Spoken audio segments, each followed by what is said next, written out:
Was Abraham Lincoln just a dorky otter twink? That's what this movie had me wondering by the end of it. I just saw the documentary Lover of Men last night, and I'm so curious to hear what you guys think. I didn't even know that this movie was a thing. I happened to stumble upon it. I wanted to see what movies were playing at my local movie theater this past weekend, and turns out Lover of Men, this documentary speculating about Abraham Lincoln's sexuality, was playing just for this weekend. Now, if this movie takes off, maybe they'll keep it showing at theaters, but I haven't seen any buzz about this documentary. Again, had no idea it was a thing, haven't seen any kind of marketing. So as soon as I saw that my local theater was playing it, I watched the trailer, and the entire trailer is basically all these historians and Lincoln experts and so on talking about not only was he gay, but like all the signs seem to point to it. To be completely honest, when I first watched the trailer, I was skeptical, because if you watch the trailer, you'll notice that most of the people they interview seem LGBT, and I realized that that shouldn't mean that it can't be true, but it just felt like, ooh, suddenly it feels like this might be an agenda to push this narrative of Lincoln having been gay. But then I did a little bit of research before seeing the movie, just to examine, like, is this coming out of nowhere? Is this a conversation that people have had? Apparently I've been in the dark, because this is a well-contested subject between historians. I even found that here on YouTube, there are videos dedicated to this subject. Of course, Matt Walsh has a video about this. If you're not familiar with Matt Walsh, he's like the Walmart version of Ben Shapiro, meaning he's one of these conservative political voices on social media who most of the time doesn't really know what he's talking about and is just speaking in pandering rhetoric to please his audience versus actually creating intellectually honest and nuanced and multifaceted content. He made a video actually about this documentary before it came out, so that means he didn't even watch it. By the way, I watched his video, 10 seconds in, I had no idea what the fuck he was saying. 3-4 daily cancellation. What? And then the rest of the video was the typical thing I expected, which was, I haven't seen the movie, I'm not going to see it, they keep pushing this agenda on us, the gay agenda, blah, blah, blah. So all this buzz, of course, got me very curious to see the movie, so I went to see it last night. By the way, you guys, I was one of 4 people in the movie theater, and one of those 4 people left like halfway through the movie. So it was me and presumably this lesbian couple sitting right in front of me. I don't have proof that they were lesbians, but they just, like, their energy, their dynamic felt lesbianic. So it's just us, a handful of people in an empty movie theater, and I'm thinking, this is so crazy that this movie just came out. Like, even if I wasn't gay, I would be very curious to watch a movie claiming that one of the most celebrated American presidents could be gay. I was shocked that, do people not care? Are they not curious? Or is it just that this movie was horribly promoted? The film makes a compelling case, the biggest evidence being that there are letters and countless reports and witnesses claiming that Abraham Lincoln had a thing for sharing beds with other young men. Now here's the thing, he was alive during the 1800s. It wasn't as bizarre as it is in modern time for people to share beds then, because back then, mattresses weren't being mass produced like they are today. It wasn't the same era. So it actually wasn't unusual, especially for people of like working class backgrounds and so on, to share beds, because there just was a limit, limitation on the resource of a bed. But what the historians in the movie point out is that it's bizarre with Lincoln to have shared beds for so long with other men, because even when he became a successful lawyer, and with inflation and everything, they were estimating that by today's standards, in his prime as a lawyer, career prime, let's say, he would have been making, by today's standards, like a few $100,000. Even at that point, he still would opt to share beds with close men in his circle when he got the chance. The movie also talks about a few alleged love affairs that he had with men. One in particular was highlighted, this guy named Joshua Speed, who, I don't know about you, but when I look at this picture, I see an Instagram twink. So Joshua Speed definitely looks to me like he could be gay. Apparently him and Lincoln shared a bed for literally 4 years. Again, way past the time that Lincoln had financial independence and prosperity. He was still sharing a bed with Joshua Speed. Joshua Speed actually introduced Lincoln to his wife, Mary Todd, and allegedly broke his heart by moving back home to his parents, to his father's plantation. He came from a wealthy slave-owning family, Joshua Speed, and apparently this is a well-known phase of Abraham Lincoln's life where he was literally on suicide watch from the anxiety and depression that developed from this like friend separation, this friend breakup. Of course, the historians of the movie claim that this wasn't just he's upset that his friend, is no longer around.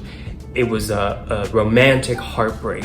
And the movie strongly implies that Mary Todd, his wife, was kind of his beard for political purposes, because that's what you did. You got married. You couldn't be a politician, especially not the president of the United States, and not be married to a woman. Mary Todd, by the way, based on the way the film presents her, I don't know anything about Mary Todd outside of this movie that I just saw, but she kind of seems like what today we would call a toxic narcissist. High maintenance, egotistical, self-absorbed, constant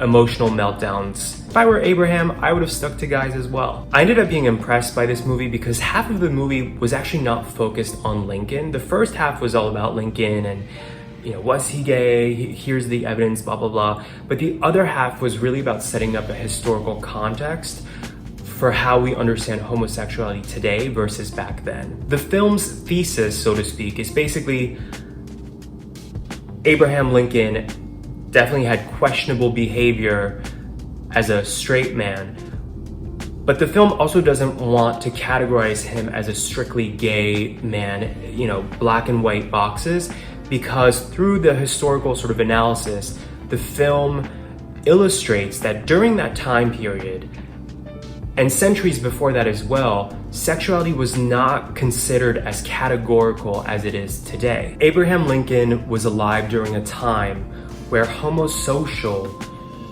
life and society was way more common than it is now in the United States. And there are places in the world today still that are very homosocial. And what that means is, and I've talked about this in a previous video, certain parts of the Middle East, certain parts of India, what that means is men and women are basically kept separate until marriage. So until then, you're really only interacting with people of the same gender. And what that means is you end up, of course, bonding way more intimately with members of your same gender. Now for gay men, that's kind of like a home run because you're constantly surrounded by other men. And naturally, we know this phenomenon exists, right? You look at prison culture, when you're constantly around people of the same gender, you're going to build intimate bonds with whoever's around. It's human nature. We're social creatures, we're sexual creatures. The film discusses how terms like homosexuality didn't even exist yet during Lincoln's lifetime. The historical context was really helpful for me because, of course, I, like the rest of you guys, came into a world where these terms already existed and these categories already existed. I'm one of those people, always knew I was gay, no doubt about it. I'm very black and white with my sexuality. But part of my process as a gay person, being an adult now, and especially through social media and through apps, dating apps and hookup apps, I've realized how many people in the world actually don't have a black and white sexuality. And yesterday they were dating women, now they're dating men. And tomorrow maybe they want to switch back to women. Today they're top, tomorrow they're bottom. One of the biggest things I've learned as a gay person in this world is how sexuality really is a spectrum, and it's actually not black and white for a lot of people. So imagine a time pre-social media, right? Pre-modern access of information, where the only context you really have is your immediate environment and surroundings. So if these concepts of homosexuality and these categories don't exist, you might not even think of yourself then as that. You just know that you are very close to this friend, and at times that relationship has become sexual, but you don't identify as that. It doesn't determine your entire identity. And today, we live in a society, we live in a world where identity is so ingrained in us.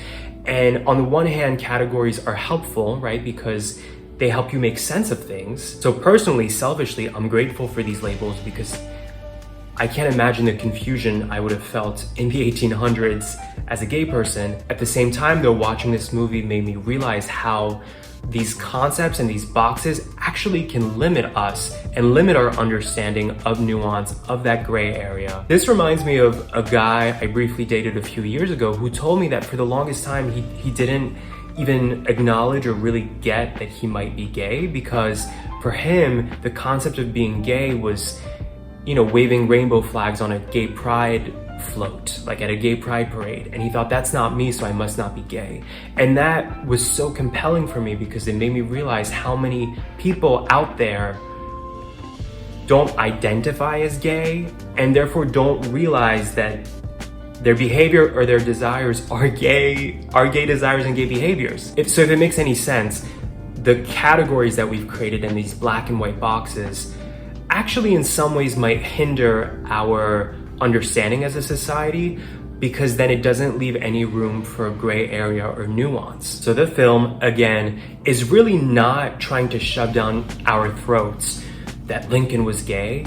It's more trying to expand the mindset that there's a really good chance he was what we would call today queer, meaning he might have also been sexually attracted to women, right? He could have been bisexual, he could have been pansexual, whatever term you want to use, but it's not even about labeling, it's about indicating that there's all this evidence that points to the fact that he had very intense, intimate relationships with other men, which likely had some kind of romantic or sexual undertones. And the bigger picture here is that an iconic leader in American history, which we could describe as one of the foundational images of masculinity, right? Being an American president. The idea of a person like this, of somebody who represents this kind of image or this symbol, to also potentially have an attraction to other men, something that has historically always been considered unmasculine